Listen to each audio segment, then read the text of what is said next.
Senator J.B. Ejercito, may I move that we proceed with the privilege speech and recognize the distinguished gentleman from the city of San Juan, no other than Senator Jinggoy Estrada, to deliver his speech. Yes, to avail of the privileged hour as a distinguished colleague from San Juan, Senator and Chairperson of the Committee on Labor, Senator Jinggoy Estrada. Thank you, Mr. President. Mr. President, I would like to bring to the attention of this august chamber the latest development on the case of the abused kasambahay, LV Vergara, which the Senate Committee on Justice and Human Rights, under the chairmanship of our esteemed colleague, Senator Francis Tolentino, is currently investigating. Isang nakakabahalang kaganapan po ang nangyari kagabi na kinasasangkutan ng dating kasamahan sa trabaho ni LV, si alias Dodong, na pinagtangkaang barilin ng riding in tandem na may suot na bonnet. Si Dodong ay tumatayong testigo sa mga pang-aabuso at pagmamaltrato ng employers ni LV sa Mamburao, Occidental Mindoro na sina Franz at Pablo Ruiz. Bago na pabalitang nasabing insidente kay Dodong, ilang gabi na... Okay, magandang hapon sa ating lahat. Salamat at samahan ninyo ako sa isang oras kong palatuntunan, Hulika News Online. Jojo Sibial po ang inyong lingkod sa hapon na ito para po sa ating palatuntunan, Hulika News Online. Dito lamang ho sa ating live streaming, Facebook Live, YouTube channel, at ganoon din po sa ating pong programa sa radyo sa DWB L1242. Okay, samahan ninyo ako, ating talakayin po ito, no? Ang mga samot-saring isyo na kung saan po nangyayari dito po sa ating bansa, sa ating kapaligiran. Ito po'y pag-usapan po natin sa hapon na ito. Ito pong kaso po ni Nanay LV, isang kasambahay dyan po sa Occidental Mindoro na kung saan po naabuso ng kanyang mag-asawang amo. At ito nga po, napakinggan natin at napanood ang ilang pong mga testimonya ng mag-asawa, lalo na po yung babae na amo niya na kung saan po ay talaga hong ang pagsisinungaling ay ang nauuna. At isa pa po sa problema ngayon, ito pong testigo ni Nanay LV na si alias Dudong ay nalagay po sa alanganin ang kanyang buhay. At base po sa ating pong pinanood, ito po nagkaroon po ng privilege speech po ang magaling at mabutihing senador Jinggoy Estrada ng San Juan City, Manila. Okay, bago tayo magpatuloy po sa ating pong talakayan sa hapon na ito, nais ko lamang pong i-share sa inyo ang sa hapon na ito ang report po ni kasamang Julay Pudok upang pong mapakinggan natin ang kanyang pong report sa hapon na ito. Kasamang Julay Pudok, magandang hapon. Salamat, Do. Alam mo, kahapon. Kasamang Julay, palakas-lakasan mo konti. Kasamang Julay, yung iyong pong ano, yung pong...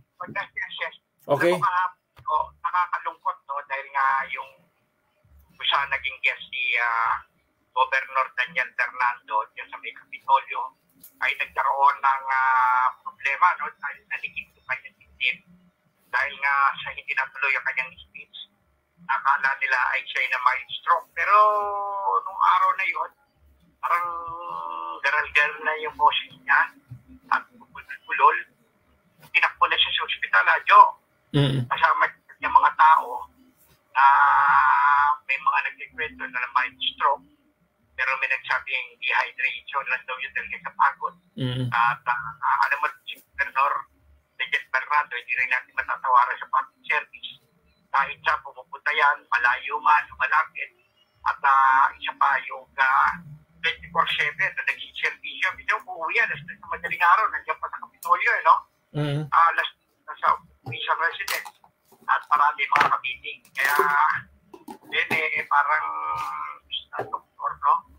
Ay medyo magpahinga siya dahil nga hindi zero yung nangyari sa kanya kahapon. Halos kinalalayan siya nila Vice Governor Alex Castro, kanyang mga kaibigan, no? Talagang kalangan nila talaga sa nangyari na yun. Ano mo naman ang mild stroke, hindi natin alam yun, pinakalangan niya. Parang kumita trader na sakit yan Pero pinalabas na dehydration yan. Pero sinabi naman ni Gov,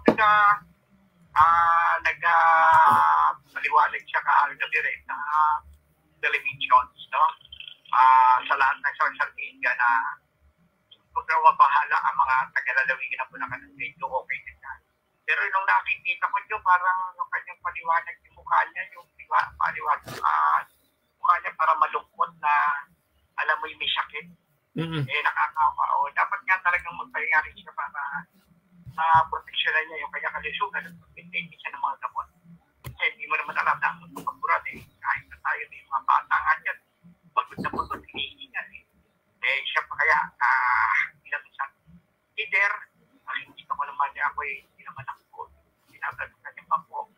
Kahit saan, pumupunta nga siya sa video, malayo-malapit, pag hinihiyayaan siya, na mag-ingest leader, pinupuntahan niya, pagkatapos siya, tatakbo na naman sa Kapitolyo, ikausap siya, mga indicted, nag-iintay doon, hanggang madaling araw, kumarating siya, binibigay yung mga kagailangan ng ating mga kababayan.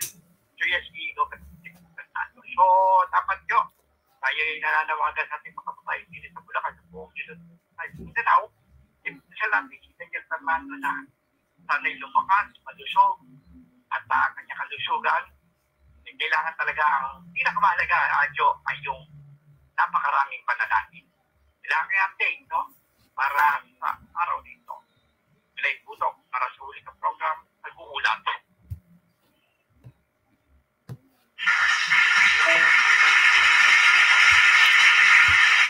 Okay, yan po ang tinig po ni kasamang July Pudok at ating pong ipagpatuloy itong ating pong nasimulan po. Umaaligid sa bahay ng kanyang kasulukuyang employers at nagtatanong sa mga residente ng bayan ng Paluan, Occidental Mindoro, kung saan siya nakatira. Tinakasan ni Dodong ang pamilya, Ruiz, dahil na rin sa takot na malagay sa alanganin ng kanyang buhay. Ganun pa man, handang tumistigo si Dodong para patotohanan ang mga bintang ni LV at sa katunayan ay nagsumiti na siya ng sinumpaang salaysay sa piskalya kung saan nakasampang kaso laban sa mag-asawang Ruiz. Ginoong Pangulo, aking napag-alaman na kaninang madaling araw ay nasecure na si Dodong at ngayon ay nasa pangangalaga ng CIDG Regional Headquarters sa Calapan, Mindoro Oriental. At dahil na rin sa napabalitang pag-casing ng mga kahina-hinaalang mga lalaki sa tinutuluyan ni Dodong, minarapat na mga kaanak at nagmamalasakit kay LV na ilipat siya sa mas ligtas na lugar nitong nakaraang Lunes. At dahil sa mga pangyayaring ito, maging ang mga kasulukuyang employers ni Dodong ay nangangamba na rin sa kanilang kaligtasan. Dalawa pang dating mga tauhan. Putulin ko lamang sandali po mga kapatid, kapuso at kapamilya, lalo na po sa inyo, Your Honor, Senator Jinggoy Estrada. Nagtataka lamang ako sa kasong ito ni Nanay LV at doon po sa mag-asawa na kanyang amo. Kasama na rin po ang mga witnesses, maging ang abogado po ni Nanay LV ay umatras na rin po. Hindi ko po alam at hindi ko rin po matukoy at maging po sa aking pong personal opinion, maging po sa aking obserbasyon sa kasong ito kung bakit nagkaroon ng ganitong sitwasyon. Ganun ba ito ka-high profile na kaso na ito para dumating po sa sitwasyon na mayroon pong pangamba, tambangan, at iba pa. Nagtatanong lamang po ako dahil ang ating pong security o ating pong kaligtasan sa ating buhay sa ganitong pagkakataon ay napakahirap na pong unawain at maintindihan. Sana po ang ating pong Philippine National Police, ang law enforcement agencies, kasama na po ang Armed Forces of the Philippines, ang ating pong ibang mga law enforcement agency, sila po'y magtulong-tulong para po sa kaligtasan po ng sambayan ng Pilipinas. Ipagpatuloy po natin ang ating pong pinapanood.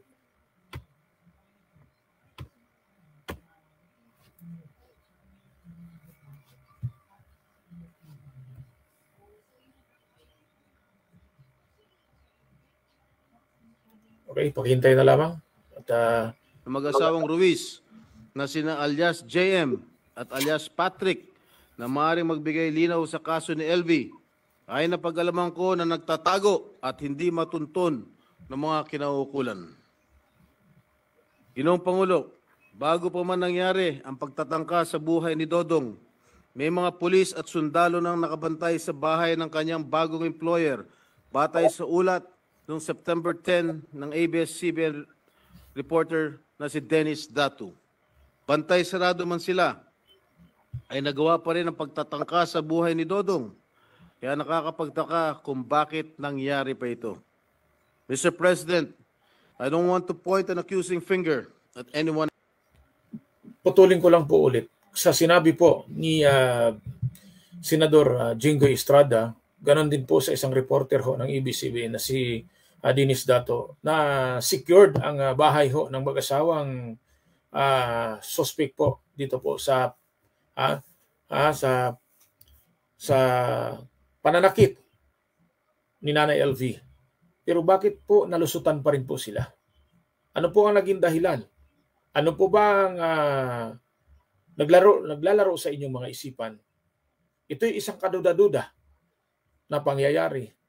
Na bagamat mayroon na pong pulis at sundalo na nagbantay, nagsecure po sa tahanan po ng mag-asawa na suspect po sa pananakit ni Nanay LV na isang kasambahay nila. Nakapagtataka po ito sa ganito mga sitwasyon. Hindi ko po alam kung ano pa po. Ako po nanawagan po sa ating gobyerno na dapat ho protektahan natin ang mga ganitong mga sitwasyon. Akusado man o nagrereklamo, dapat po protektahan natin para po malaman, marinig natin kung ano ang katotohanan sa likod ng kanilang mga kwento sa buhay. At this point, but one cannot help but wonder about these bold and brazen acts against these defenseless individuals. I believe it is necessary to provide additional security for Dodong, Dodong's employers, and even to aliases JM and Patrick, if they ultimately agree to testify before the Committee on Justice and Human Rights. Criminal charges of serious physical injuries, illegal detention in violation of Republic Act number 10361 or the Batas Kasambahay were already filed against Vergara's employers before the office of the city prosecutor in Batangas City. Mukhang pader na may tuturong ang binabangga ni na LV, Dodong, JM at Patrick. Maliit na bagay kung tutusin ang pagbibigay seguridad sa kanilang kaligtasan kung ang kapalit naman ito ay ang paglalahad ng... Putulin ko lamang ho, Your Honor, maging po ang Commission on Human Rights ho, ipinatawag na rin po ng mga senador, para po makahingi po sila ng tulong para po sa kanilang independent investigation. Nag-iimbestiga ang senador, ang mga babatas, nag-iimbestiga ang batas natin, ang mga prosecutor at ang at mayroon pa pong ibang nag-iimbestiga para po malaman natin kung ano ba ang katotohanan sa likod ng mga kwento o istoryang ito. Bagamat nakakalungkot isipin, magandang hapon kasamang June Dumikel, watching po siya. Nakakalungkot isipin na sa ganitong sitwasyon, mayroon pa pong mga nangyayaring pagtangka sa kanilang mga buhay.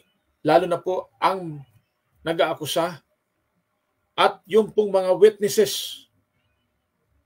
Nakakapagtataka. Ako po'y nagtataka. Sabi nga sa kanta, nakapagtataka. Okay, balikan po natin ang kwentong ito.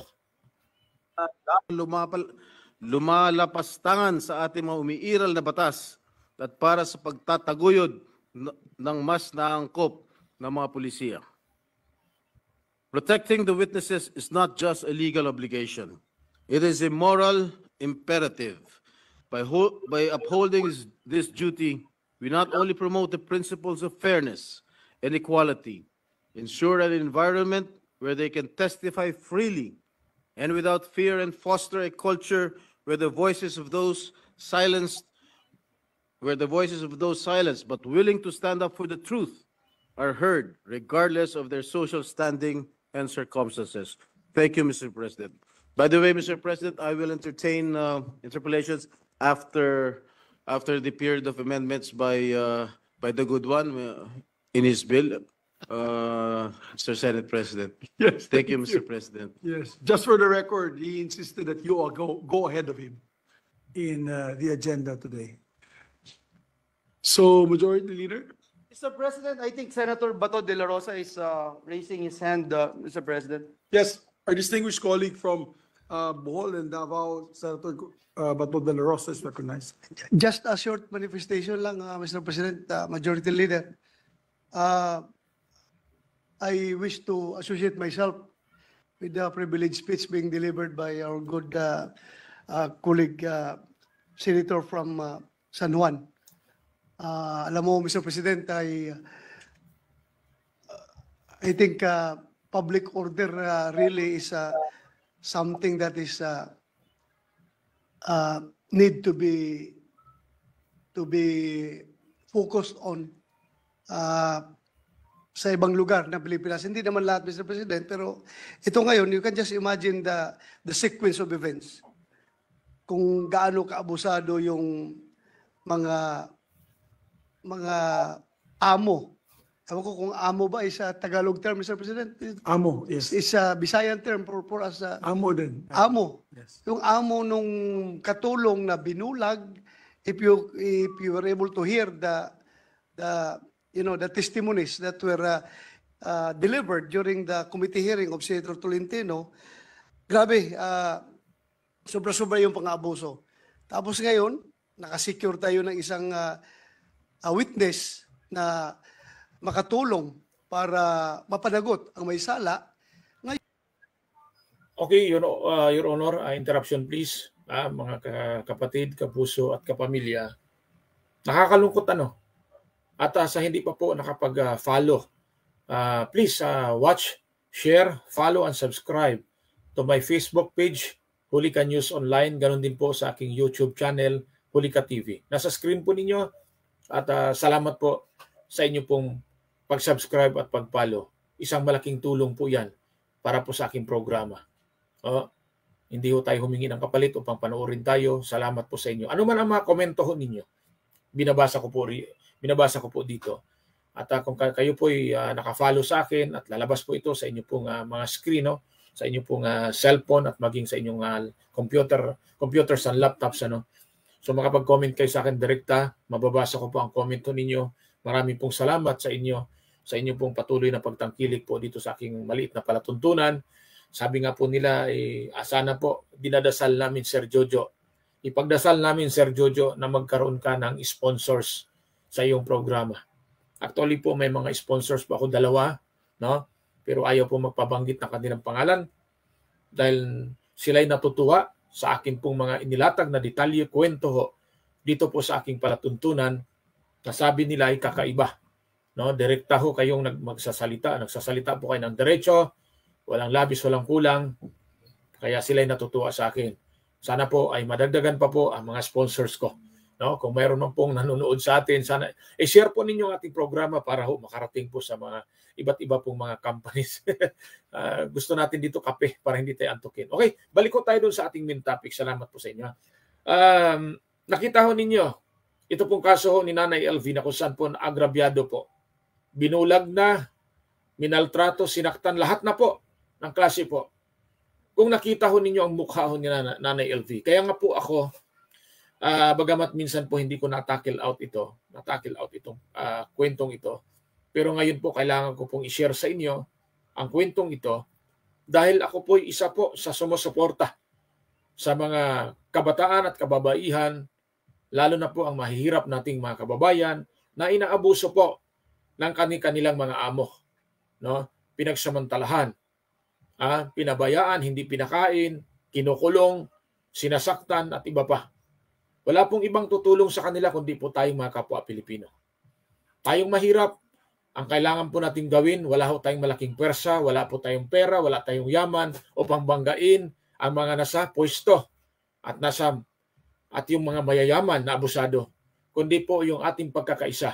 Hindi po ako nanawagan dito para ho tayo ay mag-alsa laban sa kanila, kundi po ako po nanawagan dito na sama-sama tayo upang ipagtanggol natin ang ating mga karapatan bilang isang mahihirap.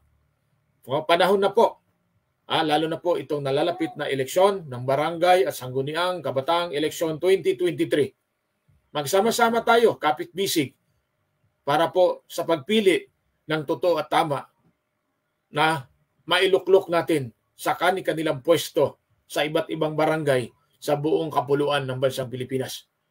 I hope na ito pong kaso po ni Nanay LV ay managot ang dapat managot.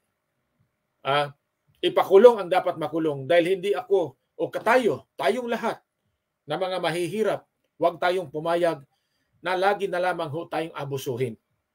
Lalo na po ang ating kababayang mga OFW na inaabuso sa ibang bansa. Walang kakayahan. Isang trabahante rin nila ay Walang kakayahan upang ipagtanggol ang kanyang sarili dahil napakalayo ho niya. Kaya tayo ho'y magkaisa, magsama-sama para ho natin ipagtanggol ang ating sarili sa ngalan po ng batas. Hindi po sa ngalan ng anumang bagay. Salamat po sa inyo at ipagpatuloy po natin. Your Honor, ang video po na kung saan nagsasalita po, nagtatalumpati ang magaling, astig at hinangaan ng mamayang Pilipino, si Senador Ronald Bato de la Rosa. ngayon ay Understood. inatimpa na Understood. patayin kagabi.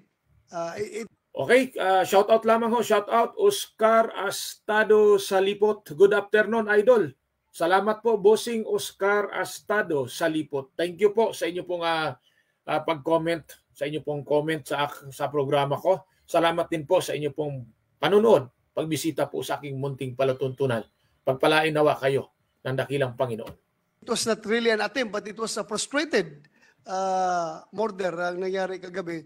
Mabuti na nakatakbo at mabuti naman at mabilis nakatawag kay Senator Tolentino at natulungan rin natin na maikunik sa CIDG because you can just Isang pagsasaludo po kay Senador Francis O. Senator Francis Tolentino. Palakpakan po natin.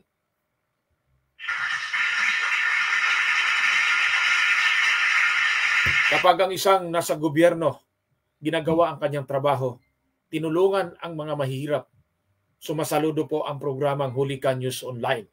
Ang programang ito kalaban po sa mga nangaapi, kalaban po sa mga abusado, at kakampi po sa mga taong tumutulong sa ating mga kababayan. imagine, request yung ordinaryong tao lang ito, nag-request na huwag nyo kaming i-refer sa local police sir dahil mayaman yan at very influential dito sa lugar namin yung... Makita ho ninyo ha, putulin ko lamang. Gusto ko namang putulin, pasensya na po kayo, pasintabi po sa inyo. Tuloy-tuloy lang po sa inyong pong panunood at pagtutok po dito. Magbalitaktakan po tayo. Ibigay po ninyo ang inyong komento at opinion at aking babasahin at ganun din ako magbibigay ng aking opinion at komento. I-share po ninyo itong programa natin. Ang sabi po ng isang testigo o ng isang witness na si alias Dudong, wag po ako sir, i-turn over ninyo sa local police. Diyan po sa Occidental Mindoro.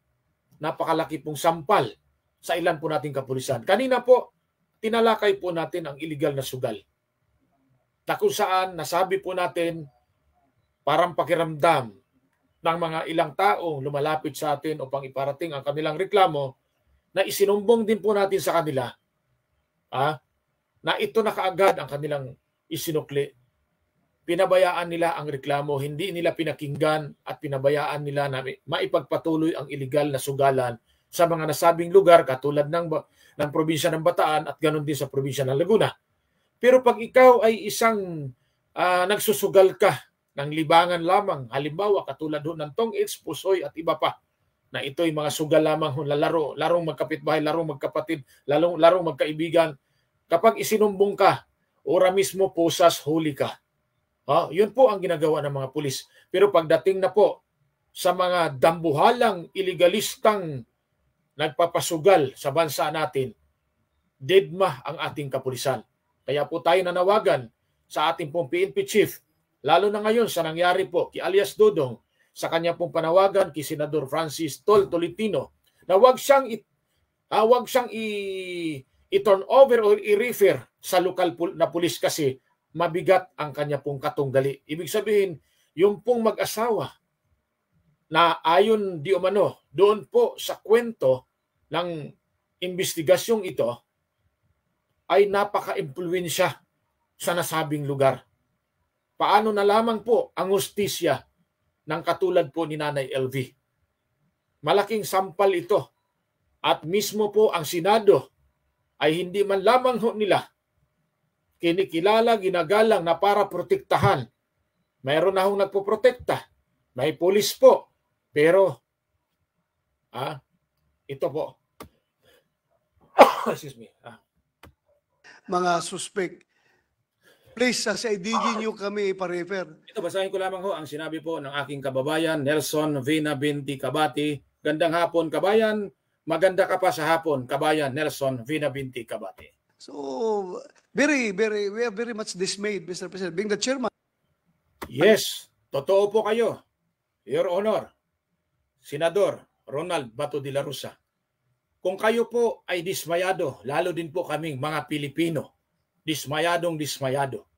Dahil hindi po namin nakikita kung paano protektahan ang mga ordinaryong mamamayan, lalo na po sa malalayong lugar, katulad po ng isla ng Mindoro. Higit sa lahat ang Occidental Mindoro, kung saan po naroon ang testigo na muntik na ho. Isipin ho ninyo, kung hindi ho mabilis tumakbo ito, hindi ho magaling, baka ho pinaglamayan na ito. Salamat po at ipagpatuloy po natin. Public order and dangerous drugs. Pag ganoon ang reaksyon ng isang ordinaryong mamamayan na nagiging biktima ng karahasan na ayaw magtiwala sa local police dahil influential yung mga suspect, ay siguro isa lang yan, Mr. President, pero ang dami pa siguro sa buong Pilipinas na nag-experience ng ganun injustice na kanilang dinaranas ngayon. So I hope that, Mr. President, the Senator Tolentino will act swiftly on this case, and he should call another hearing para mabigyan ng lesson itong mga suspect na ito, Mr. President. Dahil sobra na talaga. I hope Senator Tolentino will do that. Thank you, Mr. President. Thank you, Mr. President. Before I recognize the two gentlemen raising their hands, Mr. President, I cannot help also, Mr. President, but join our distinguished colleague, Senator Jinggoy Estrada, in condemning in strongest terms this harassment against.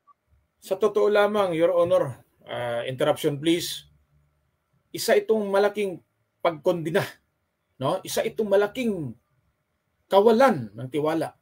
Isa itong malaking kahiyan sa hanay po ng ating mga otoridad. Kaya nga po kanina nasabi ko po, sugal nga po hindi nyo kaya.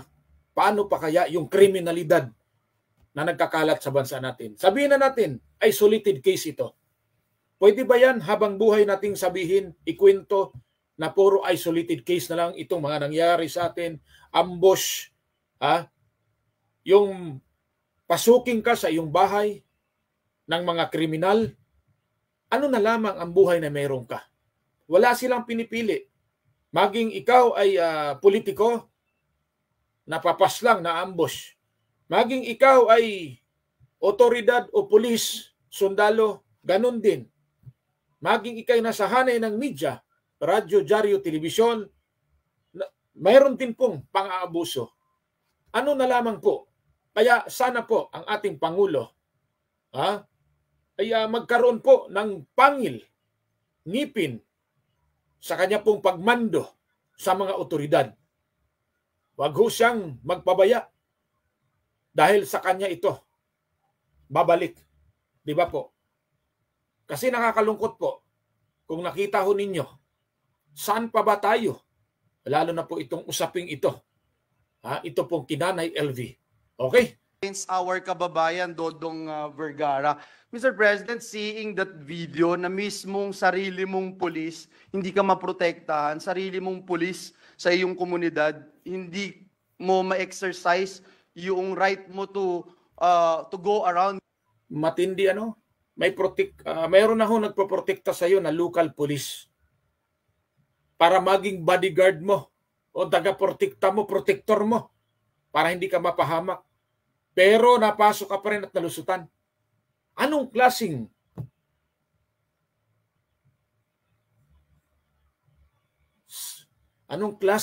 buhay meron tayo sa bansa natin. Mr. President, nakakalungkot, Ginoong Pangulo, and I hope and pray na gaya ng mga nakaraang pagkakataon, ang Senado ay tumayo at nanindigan para ipagtanggol ang marginalized sector of our society, at hindi tayo dapat pumayag, Ginoong Pangulo, na magpatuloy ang ganitong uri ng gawain na maging palakasan system, pati doon sa kitang-kita naman, Ginoong Pangulo, yung ginawang panghaharas at pagmamaltrato sa ating maliliit na kababayan. With that, Mr. President, may I move that we recognize Senator Francis Tolentino, the chairperson of Before our we Justice. recognize Senator Francis Tolentino, I was wondering about that because there was a video. What were the two policemen doing going back and forth? Were they scouting the area? Were they unfriendly? Sorry po, interruption lang po, mga kapatid, kapuso at kapamilya. Ano po ba sa tingin ninyo? Mayroon pong bantay na 2 pulis doon sa taong binabantayan ho nila. Ito po si alias Dodong. Ano po ba sa palagay ninyo? Sa totoo lamang, ako po hiwagang-hiwaga sa problemang ito. Mabuti sana kung walang nakabantay na pulis. Di ba? Forces, or were they trying to secure They were looking for him. They were Walang pinagkaiba ito. Doon po sa kwento po ng checkpoint na inambush po ang Vice Mayor po ng Apari, Cagayan Valley. Ganito din ho. Hindi masolusyonan, maprotektahan.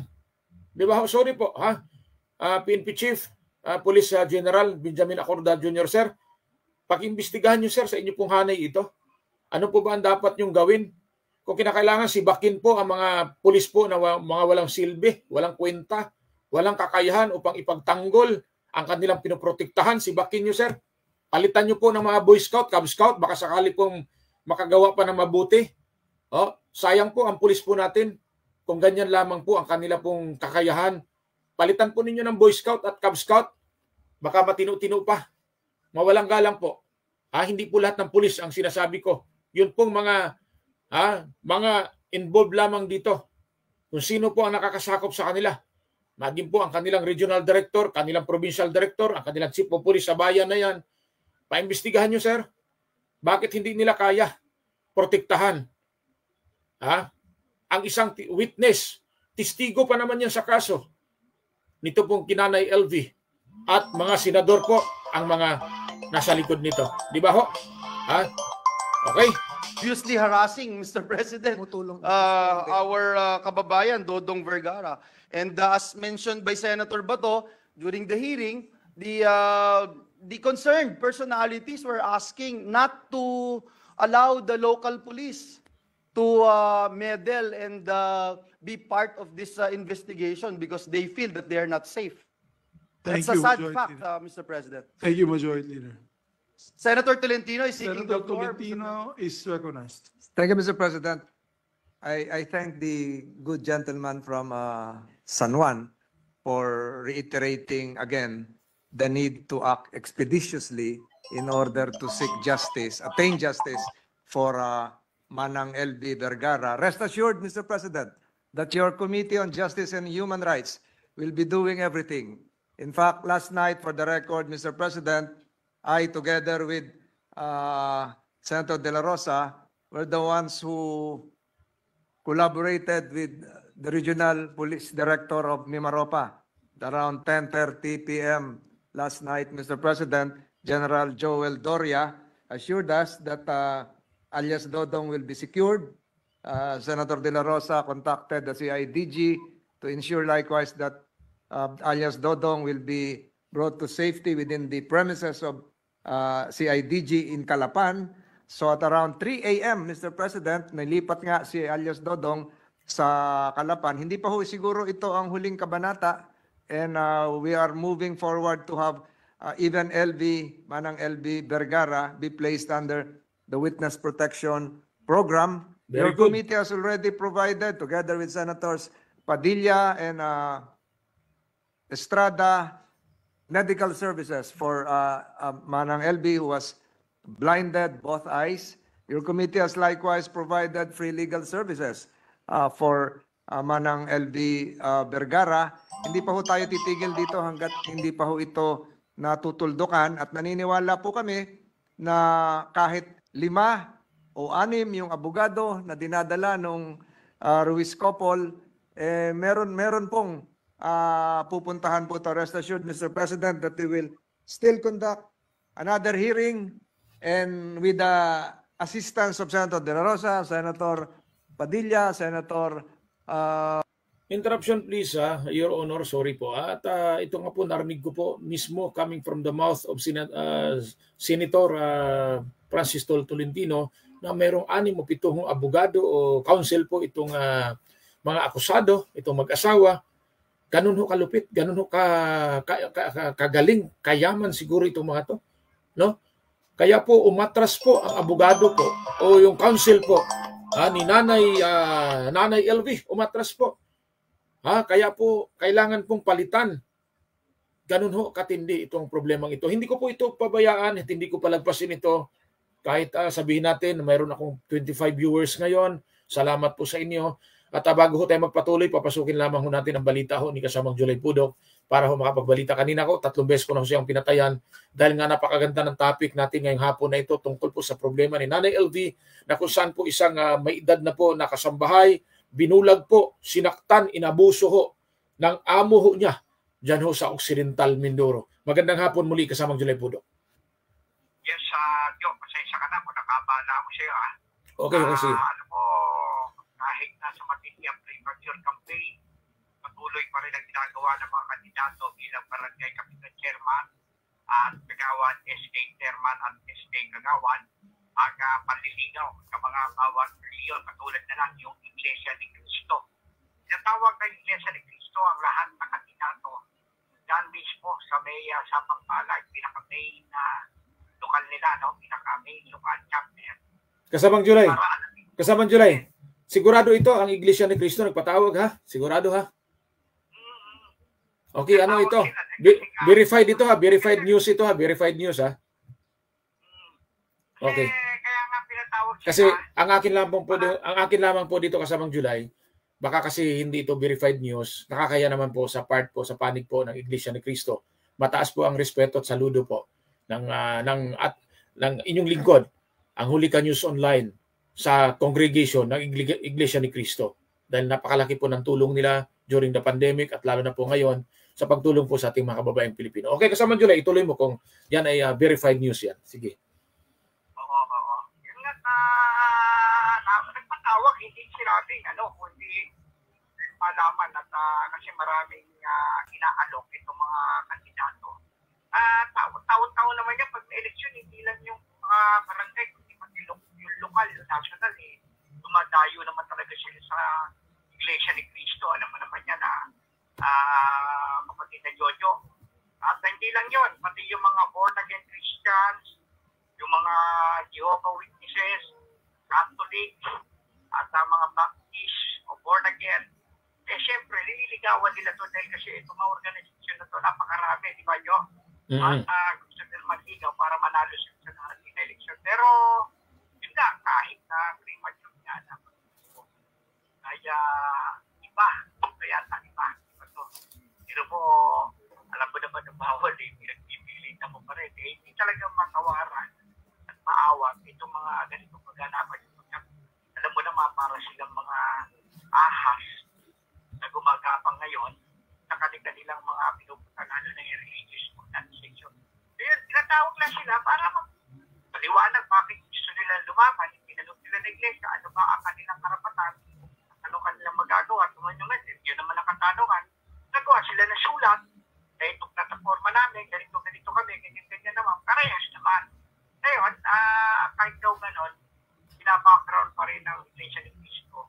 Kung anong pagkatao mo, Jo, kung ikaw ba'y matino, nakarecord, nanawain mo, doon sila nagbabase doon sa mga kapwa ng Iglesia, umikot para alamin ang kanilang mga katayuan. So yun, talagang may mature campaign, pero tignan mo naman, wala nang talagang tuloy-tuloy na itong kapangan na to. Dahil September 19 ba yung campaign period, Jo? Hindi, October 19 ang campaign period. Start ng campaign. October October 30 yung election. So, malayo pa lang, tatanin na sila para meron daw sila ani. Para sa huli ka program, grade 2 to. Okay, salamat. Ibalik ko natin ito. Ituloy ho natin. Napakagandang talakayan ito. Estrada and even Senator Tulfo before during the first hearing, I think this will not just be highlighted but justice will be served, Mr. President. Yun lamang po at ulitin ko, ang inyong committee ay tuloy-tuloy po ang pagtrabaho dito. Maraming salamat, Mr. President. Maraming Mr. President. salamat, the chairperson of the Committee on Justice and Human Rights. Yes, Senator Bato de la Rosa. Just a short, Mr. President, I might be misconstrued as to not having having a trust and confidence to the local police, Mr. President, with my previous statement, but in fairness to the local police, they have my full trust and confidence. I'm just re-echoing the sentiment of Dodong being an ordinary citizen na talagang marginalized na tao.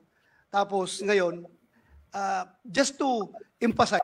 Ito Your Honor, interruption please, mga kapatid, kapuso at kapamilya. Binawi po ang statement po ni Senador Ronald Bato de la Rosa tungkol po sa sinabi niyo po kanina sa nabanggit po ni alias Dodong, ang witness ng kaso ni Nanay LV, na mayroon po siyang trust and confidence sa mga local police ng nasabing lugar. Okay? Ipagpatuloy po natin.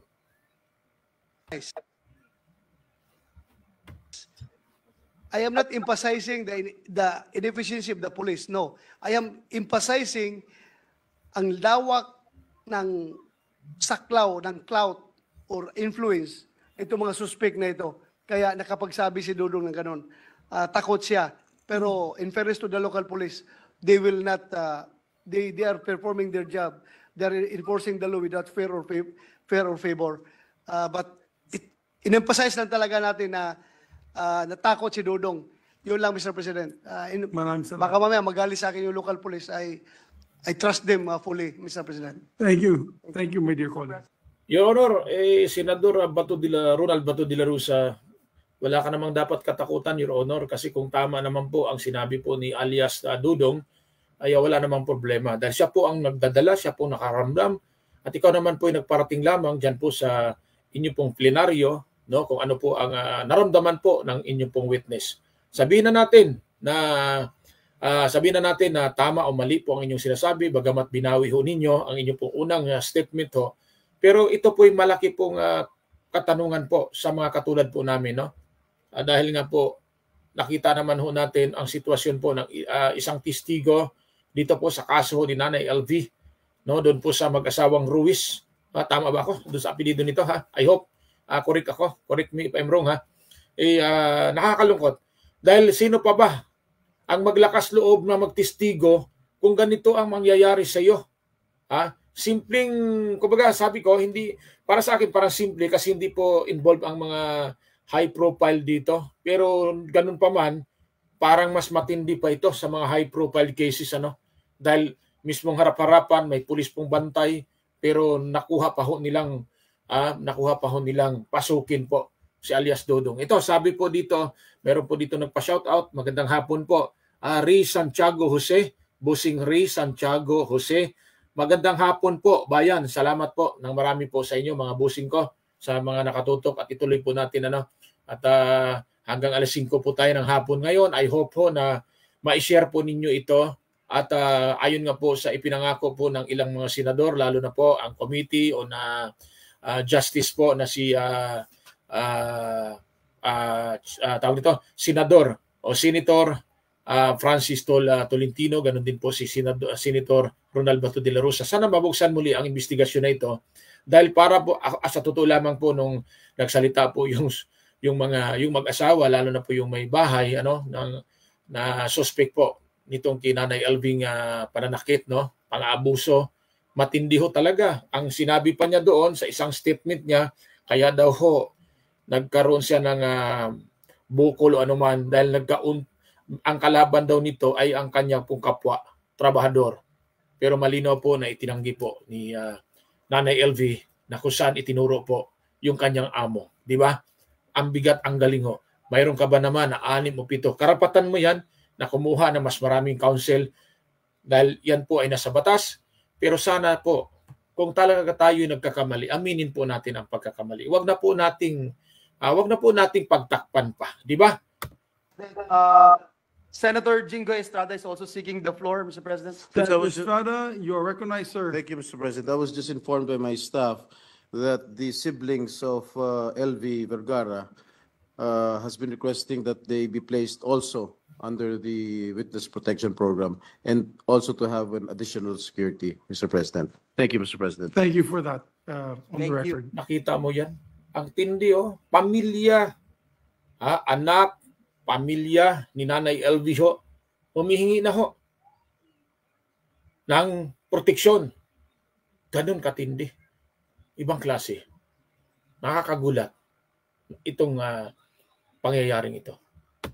Mr. President, Senator Robin Hood Padilla is also seeking the floor. I move that he be recognized, Mr. My President. distinguished colleague, Senator Robin Hood Padilla is recognized.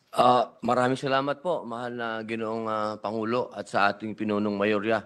Gusto ko lamang pong magpugay sa ating mahal na Senador Jingo Estrada sa pagtindig sa ating mga kasambahay. At kanya po itong legacy talaga. Ang hinihiling ko lamang po, mahal na Pangulo, sana po ay maging mas gigil tayo sa issue na ito. Sapagkat pagka ang ating mga kasambahay ay namamaltrato sa ibang bansa, tayo po ay nagpapakita talaga na tayo po'y gigil. Pero sa usapin na ito, dapat po mas gigil tayo sapagkat nandito mismo sa bayan natin ang nagbibigay ng ganitong klaseng pagmamaltrato. Napakasakit pong tanggapin. Napakahirap namnamin. Pero dapat po, inshallah, mahal na Pangulo, ay bigyan po na.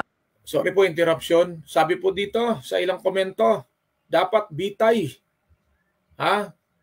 ang hatol doon sa mag-asawang nagmamaltrato kina Nanay LV. Bitay daw, bitay. Sangayon po ba kayo, mga kapatid, kapuso at kapamilya? Natin to ng pansin. Maraming salamat po. Maraming salamat, Senator Robin Hood Padilla. Majority Leader. Thank you, Mr. President. As some of our colleagues would like to reserve the right to ask questions later, Mr. President, may I just move now, Mr. President, to proceed with the reference of business. And the speech will be later referred to. Yes, another- Mr. President, we suspend the privilege hour, Mr. President. There being no objection, Okay, salamat po ng marami pong sa inyo. Maraming salamat po muli sa inyo pong pagtutok. Mayroon po akong 42 viewers po. Sino man po kayo, sana po mag-message po kayo sa akin upang mabanggit ko po ang inyong mga pangalan. Salamat po sa inyo pong patuloy na pagsubaybay, patuloy hong pagsuporta sa programa ko. Thank you so much sa inyo. Saan man kayong sulok ngayon, maging ang ating mga kababayang OFW, salamat po sa patuloy niyong pagsuporta sa ating programa. Dito po sa Luzon, magandang hapon. Dito sa Visayas, maayong hapon sa inyong tanan. At maging pong sa Mindanao, maayong hapon din po sa inyong tanan. I hope po na wag ho tayong bibitiw dito sa issue na ito. Ito pong pagmamaltrato kina Nanay LV. Kumbaga sabi nga po ni Senador Robin Hood Padilla, nakakalungkot mag-isipin. Mismo po sa ating sariling lugar, minaltrato. Kaya nga po minsan may kasabihan po ako Pinoy laban sa Pinoy. Pinoy laban sa kanyang kapwa Pinoy. Bakit yung tapang natin hindi natin dalhin ho? Katulad ho niya na, hindi ko sinasabi na labanan ho natin ang bansang China. Dahil tiyak hindi natin kaya. Pero ang ibig ko lamang hong sabihin sa inyo pong mga kapatid, kapuso at kapamilya, ang aking pong mga manay at manoy na mga tagapanood ko at tagapakinig, I hope na yung ating pong prinsipyo, yung ating pong panindigan, tapang, gamitin po natin na ipagtanggol ang bansa natin. Yun po ang importante sa lahat. Sabi po dito ni Bossing Oscar Astado sa Lipot, sabi niya, iingat idol, ingat idol. Salamat po ng marami sa inyo, Bossing, at God bless po sa inyo. Okay, salamat po. Hanggang dito na lamang po tayo. Isang magandang hapon at mainit na hapon, napakaganda ng panahon. Sulit na sulit po, lalo na po sa mga bumabiyahe. napakagandahang panahon. Ha? Thank you po sa 31 viewers ko po sa hapon na ito. Salamat po sa inyo. At bukas po, palagay ko wala muna tayong programa dahil po ako ay mayroon lamang akong kaharapin na ilang mga tao para po pag-usapan ang iba't ibang mga isyu. Sabi nga po dito ng isa kong kaibigan, ipag-pray kita na magkaroon ka ng sponsor. Salamat po. Facebook, Mita, salamat po. I hope na mag-monetize na ako. So, thank you. At again, ulitin ko po, ang programang Hulika News Online, Hulika TV, ay patuloy pong tutukan ang usapin sa problema po ni Nanay LV. At lahat po ng mga testigo, huwag ko kayo matakot dahil ang ating pong gobyerno, ang ating pong Senado ay nangangako po sa inyo, sa inyong kaligtasan. Abangan po natin ang paghaharap muli ng pamilya o ng mag-asawang Ruiz kasama na po ang mga namaltrato. Sana po humarap si Senador Idol Raffy Tulfo upang balasahin niya muli. At tandaan po ninyo, Senador Raffy Tulfo, ano man po ang maging komento po ng ilan pong ayaw sa inyo, marami pong Pilipino ang naniniwala sa inyo. Ilang milyong Pilipino ang naniniwala sa inyo. Lahat ng mga senador, kapag nasa tama kayo, kakampi kayo ng sambayanang Pilipino. Kaya gumawa po kayo ng tama at mabuti para po sa kapakanan ng ating inang bayan, ng ating mga kababayan. Napakaganda po na kayo mismo ang aming kakampi. Dahil noong mga panahon, matagal na panahon, hindi po namin naramdaman ang mga ilang mambabatas noon na ang kapakanan ng mahihirap ang inunaho nila. Kaya ngayon ko pa lamang naranasan, bagamat maraming nagkokomento na hindi naman abogado itong mga to, mga bagito lamang ito, mahina itong mga ito, marami pa akong narinig. Pero ako po'y sumasaludo sa inyo. 2 kamay ang aking pagsasaludo, katulad nitong inyong nakikita sa akin. Dahil naniniwala ako na kayo ay naglilingkod, nagsisirbisyo ng tama para sa tao, para sa bayan, at higit para sa Diyos. Kaya ang tabayanan namin itong issue na ito, I hope ang ating pong Commission on Human Rights magpakitang gilas kayo rito. Dapat kakampi ninyo ang mga naabuso. Hindi kakampi ninyo. Sabi doon sa isa kong napanood na channel, nakakampi ninyo ang mga kriminal. Wag naman ho. Binabayaran, ginagastusan kayo ng taong bayan. Ibalik ninyo sa taong bayan ang inyo pong programa na ang Commission on Human Rights ay para sa lahat, lalo na po sa mga naaapi. Hindi po doon sa mga nang-aapi. Di ba? Katulad ho niyang mga drug addicts na yan, mga drug suspect na yan, pusher, user, at mga protectors, di ba? Pabayaan mo na sila. Bagamat may karapatan din po sila. Pero yung kanilang karapatan, sana po, ay wag naman ho ninyong bigyan ng napakalaki na dahil nga po sila po ang salot sa bayan natin. Di ba? Kaya thank you mga senador, mga mambabatas, maging sa mababang kapulungan, ang House of Representatives, no? Pero bago ho tayo magtapos, pasadahan ko lamang ho ito. May nakausap ako kanina, sabi po sa akin, yung presyo ng bigas na sinasabi po ni Pangulong Bongbong Marcos Jr. na 41 pesos per kilo hanggang 45 pesos per kilo, no? Ang iba po hindi pa rin po sumusunod. At isa pa po, mayroon po akong nabiling bigas, no? Ang tatak po Mindoro Dinorado. Hindi ko alam kung sino po, kanino po ito. Bumili lamang po ako sa isang retailer. Walang kasalanan dito ang retailer kasi pag binili niya, nakasako na ho yan eh. Nakabalot na ho yan. Kung sino ka man na nag-repack nito, wag naman ho ninyo lagyan ho ng butil-butil na dumi.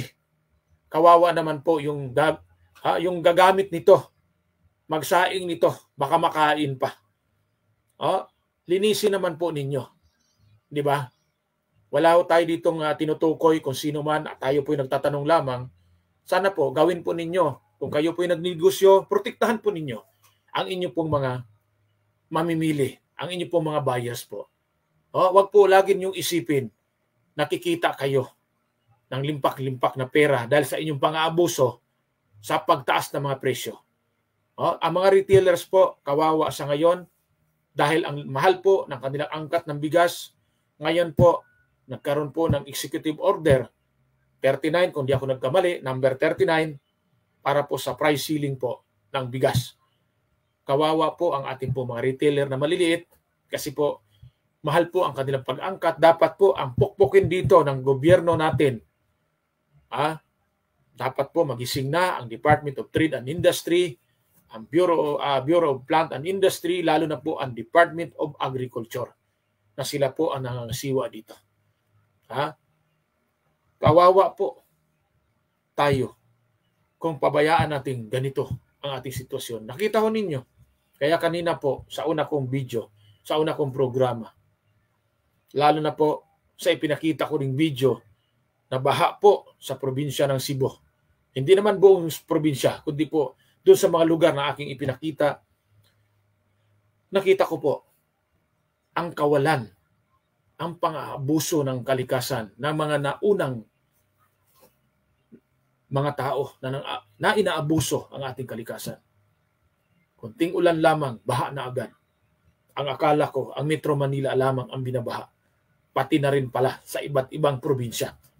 Ano na po ang nangyari sa atin? Because of climate change?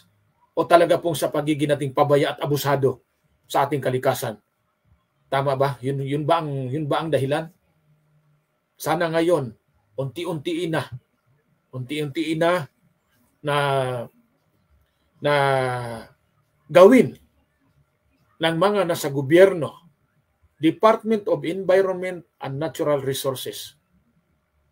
Trabahuin ninyo. Ito pong Laguna Lake Development Authority. Tinambakan ninyo ang ilang parte ng lawa. Ano ang mangyari sa darating? Ang ating Manila Bay, tinambakan din. Gustong gayahin ng ibang bansa, katulad ng Dubai at iba pa. Di ba? Na mayroon po silang sinasabi pong, ano ba tawag nila dito? Yung gumagawa ko sila ng sarili nilang isla sa dagat. No? Walang problema, paunlarin ang bansa. Tingnan nyo muna ang pagpapaunlad sa bansa natin. Kung ito po ba ay nakakatulong o nakakaperwisyo, lalo na po sa mga maralitang Pilipino. Alalahanin ninyo kayong mga politiko, lalo na kayong mga tatakbong presidente o naupong presidente, kung di dahil sa mga mahirap na tao na sa laylayan, hindi kayo nakaupo sa pwesto ninyo.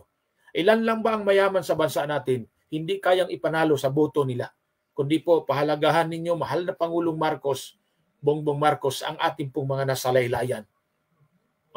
Yan po ang pagmamalasakit ng mga dilawan noon, yung sinasabi sa laylayan. Ngayon, ipakita ninyo na mali po ang mga dilawan. Kayo po ang tama. Ipakita ho ninyo. Parang sa kanta lang ho yan ni Mr. Andrew E. Bagong Pilipinas, bagong mukha. Nasaan na yung mga bagong mukha? Sabi po ng ilan po nating mga viewers. Okay, salamat. Hanggang dito na lamang. Thank you. Kanina nagpaalam na tayo pero hindi tayo kumbaga na-extend pa rin tayo. Pero salamat na muli ng marami sa inyo. Mag-ingat kayong lahat. Tandaan nyo palagi, magdasal tayo. Ipagdasal natin ang bansa natin. Ang lahat ng mga problema ay masolusyonan. At ingatan tayo higit sa lahat.